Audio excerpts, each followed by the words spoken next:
financial regulation reform. Senator Gregg, member of the Banking Committee. Good morning, Senator. Hi, Steve. How are you? I'm great. Tell us what you think about what Senator Corker is doing.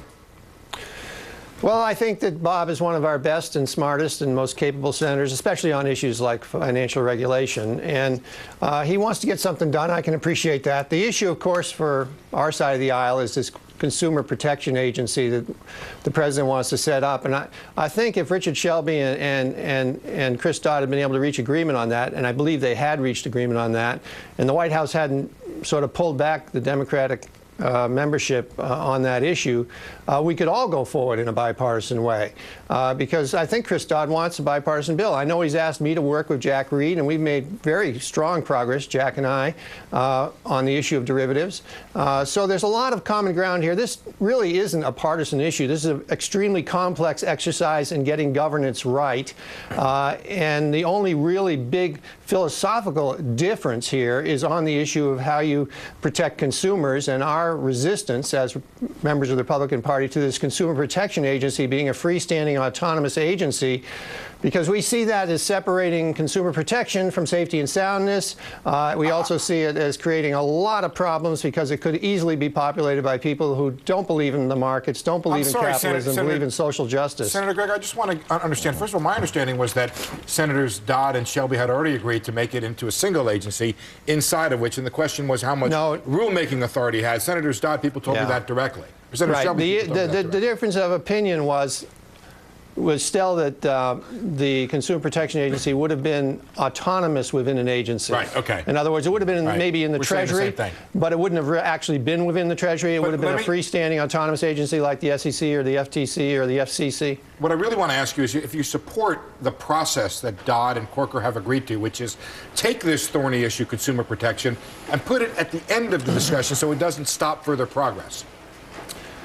Probably not. As a very practical matter, if you can't solve consumer protection, you're going to put those of us who want to reach a bipartisan agreement, and we're still working, Jack Reed and I, on the derivatives issue, and we hope to have a comprehensive bipartisan exercise there. But the whole package, let's say you settle the whole package with the exception of consumer protection, then where that's going to put people like myself is that we're going to vote for this whole package on banking reform, and then we're going to get hit with a consumer protection bill.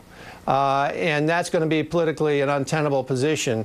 Our ability to get the consumer protection right means that it really needs to be merged into the entire process of negotiating the regulatory reform. I don't think you can separate the two. Senator Andrew Sorkin here, do you actually think you're going to actually reach some agreement on the consumer protection issue? And also, how politically unpalatable is it for the Republicans to say that they're not in support of consumer protection? I know it's not in this form that's your issue, but from a political standpoint, obviously, it doesn't play necessarily to the public.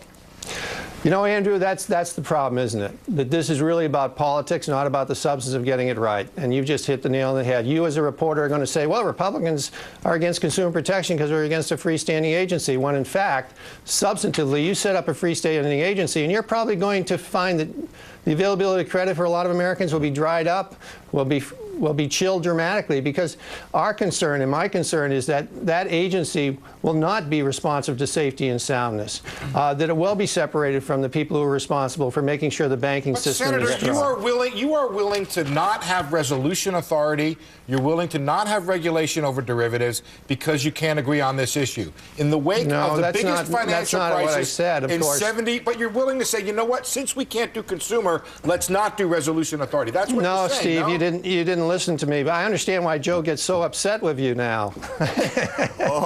Because you don't appear to listen when people are saying things. What I'm saying. I asked you a direct question, Senator. No, what you asked me is that I accept this as the best procedure. No, I don't. I think the best procedure is what we were doing, which is trying to reach an agreement on everything rather than just chopping it into parts, because I think if you chop it into parts, you end up with less of a quality package. Wait a second, everybody stop. I want everybody to stop. I can't hear everybody talking over everybody else. Finish your point, Senator. Thank you. If you can't get agreement on let the Senator finish his point. Let the Senator go ahead. My point is, you know, these negotiations are going forward. Richard Shelby is sincerely trying to move this process forward. He wants a bipartisan product. Chris Dodd wants a bipartisan product. In the end, I believe we will have a major comprehensive bipartisan project. Obviously, Bob Corker feels that he wants to negotiate it one way. Shelby wants to negotiate another way. I'm negotiating with Jack Reed another way. My guess is that at the end of the day, the Senate will have a fairly substantive, basically bipartisan product.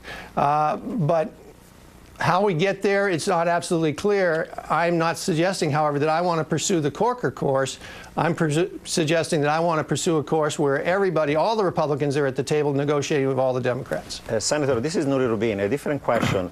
What do you think of the Volcker rule? You think it's going to be passed? Should we use insured deposit to finance risky prop trading? What's your view on that? I'd be interested in your thoughts, Professor, because obviously you're one of the leading experts in this area. But we haven't seen specific language. You know, we've seen the concept, which is basically, you know, not allow proprietary trading with insured assets. That's a thumbnail description. Obviously, it's more extensive than that. But we haven't seen the language. And I guess you could describe it, depending on the language, what they're going to limit and define as proprietary interest becomes the issue. Is it going to be de minimis or is it going to be huge? And so I'm looking forward to seeing some specific language from Treasury, and I sense that Treasury is having trouble developing the language, even though the concept is pretty clear. They're having trouble developing the language. But I'd be interested in your thoughts, because it's really a huge issue for us, and it's really thrown a whole new factor into this whole negotiation. Senator Gregg, I want to just understand precisely what you're saying here, and I want to really get this. Are you saying that if you cannot come to agreement on consumer protection, that the Senate should or should not go ahead and do resolution authority? I'm saying that consumer protection is critical to getting a comprehensive bill, and that I hope we'll get agreement on consumer protection, and taking it off the table and not negotiating on it as you're pursuing the issue of the rest of the package is a mistake. And Senator, therefore, do we expect that consumer protection, and there's some people who believe that we will get some form of consumer protection, but it will be watered down in order to get this bill passed? What's your expectation Well, there? Andrew, I don't accept the word watered down. Watered down would be a New York Times description of what we're interested in. What we're interested in. It's a tough morning, Senator. Tough morning. Okay. We're interested in a market-oriented approach that encourages people to be able to get credit and understand the credit they're getting, and you don't have to have a separate agency in that area. Our concern is you set up a separate agency, you're going to end up populating it with academics and people who believe in social justice, not in profit capitalism or the markets, and you're going to end up with less transparency and probably significantly less availability of credit, because the banking system is going to be confused as to what it's supposed to do relative to consumer protection. Where if you merge the two, consumer protection and safety and soundness, you make them at the same level of importance for the regulators, then you're going to get a much better product, I believe, and it's going to benefit the consumer a lot more. Let's talk for a moment about something that I think many people agree on, including you, which is the need for resolution authority. But there's a lot of debate about how to make that work. How do you want it to work? I think that Bob Corker and Mark Warner basically have a very strong plan. And basically what they're going to do is suggest, first, there won't be any conservation.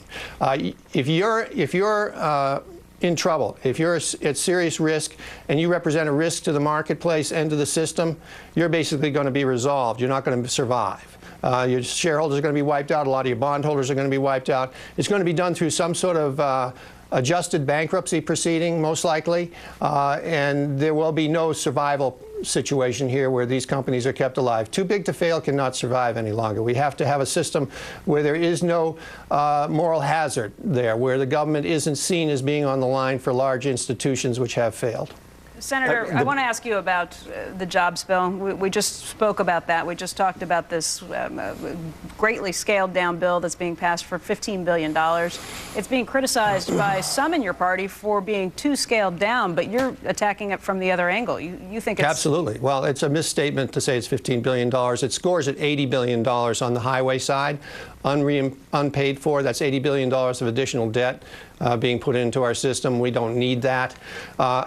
A $15 billion bill or an $80 billion bill is going to have very little impact on employment in this country. What it is going to do is send a political message, and that's what this is all about.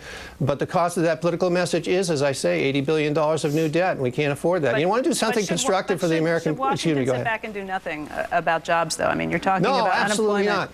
I'll tell you what Washington should do if we want to get this economy going. It should make it clear that it's going to step up and take on the issue of spending too much money, running up too much debt, and passing on to our kids a country that they can't afford. If we put in place some serious efforts to try to get our long-term fiscal house in order, I think we would see a very significant reaction in the marketplace that the government is going to have the capacity to finance itself for the foreseeable future. Right now, nobody knows what's going to happen 5 years from now relative to our debt, because we're running up so much debt that we're not going to be able to afford to pay for it. So let's look at what really are the underlying problems of this economy, which is a government that's living well beyond its means and that cannot possibly pay for the cost of the debt that it's putting on the books.